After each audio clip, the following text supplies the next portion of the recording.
This is Damon Fordham, adjunct professor of history at the Citadel in Charleston, South Carolina.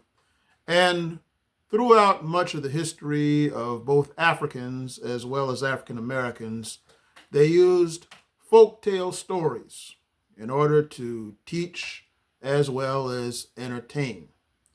And there are a few stories that I managed to find that were told around Beaufort County, South Carolina, in the 1920s and 30s that were collected by various authors.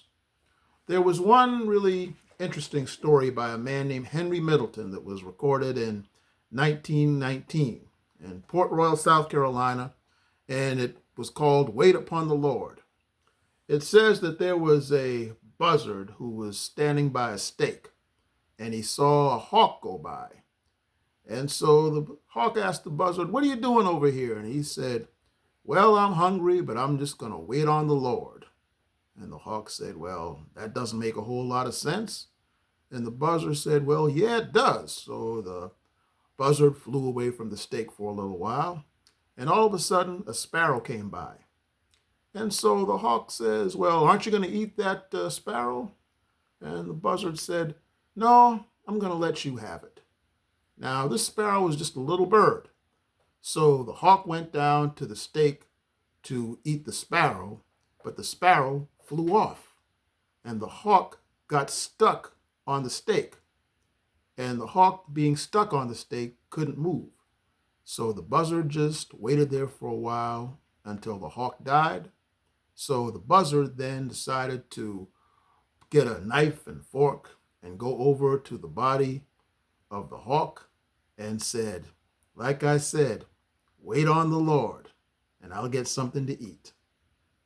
Pretty clever. Yeah, that was a story from Henry Middleton. Pretty wise story, right? Well, here's another one that's also kind of interesting about the fox and the cat.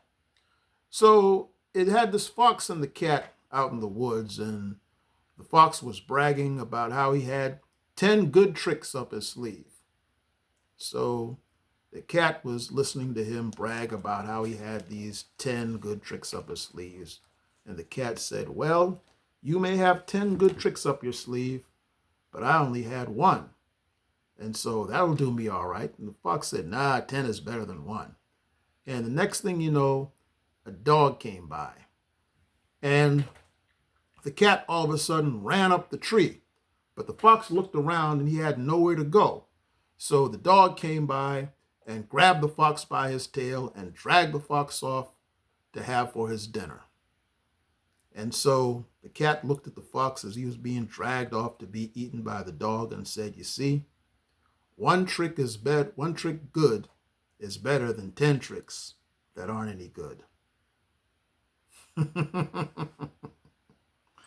Then, also back in 1919, a young lady named Henrietta Johnson told a story in Port Royal. She was going to the Port Royal Industrial School called The Man and Liquor.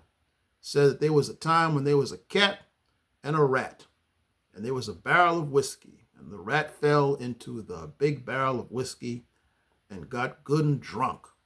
So while the rat was in the barrel, he said while he was drunk, "Oh Lord, please send somebody to help me get out of this barrel, and I'll never do this again." So a cat came by and heard the rat. And the rat looked up out of the barrel and said, "Oh, brother cat, please get me out of this barrel. I need somebody to help me out of here before I drown in all this liquor." So the cat said, "Yeah." And he said, "Yeah, here's what you do. You can take me out of here and you can dry me out in the sun, and then you could eat me up all by yourself." Cat said, "Yeah." So the cat went down the barrel, grabbed the rat, pulled the rat out, and let the rat stay out and dry. But when the rat got dry and the cat started to eat him, the rat ran. And the cat said, "Wait a minute. Didn't you say that you were going to stay there and let me eat you after I got you out of that barrel?"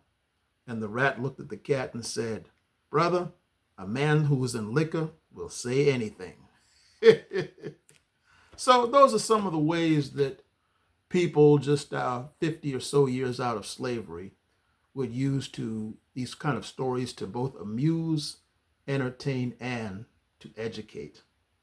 This is Damon Fordham, and you can find those tales collected in my current book, The Black Folktales and Chronicles of South Carolina, which is easily available online. Take care.